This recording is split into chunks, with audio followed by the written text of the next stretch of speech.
আসসালামু আলাইকুম। আঞ্জুমান মফিদুল ইসলাম পাবনা শাখা বেয়ারিশ লাশ দাফন যার মূল কাজ। আর এই লাশগুলো দাফন করেই থাকে যাকে দেখতে পাচ্ছেন, প্রিয় মুখ, প্রিয় পরিচিত রায়হান ভাই। এই রায়হান ভাই কিন্তু আঞ্জুমান মফিদুল ইসলামের জন্মলগ্ন থেকেই প্রায়, তাই না, জন্মলগ্ন থেকেই প্রায় এই বেয়ারিশ লাশ সে দাফন করে আসছে।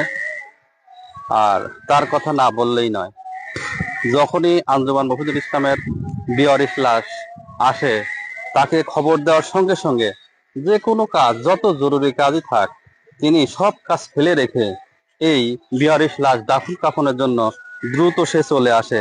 মনে হয় তার আপনজন, মনে হয় তার আত্মার আত্মা কে যেন মারা গেছে, তাকে দাফন করার জন্য সে ব্যাকুল হয়ে পড়ে। আর সেই ব্যক্তি হলো আমাদের সেই রায়হান ভাই।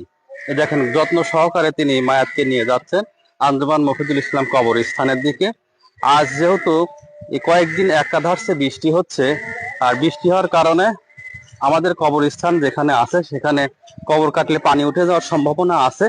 এই জন্য আমরা আমাদের উঁচু জায়গা যেখানে আছে, আমরা সেখানেই এই মায়াতকে দাফন করব। আর এই মায়াতটি আমরা পেয়েছি গতকালকে, আজকে হ্যান্ডওভার পেয়েছি।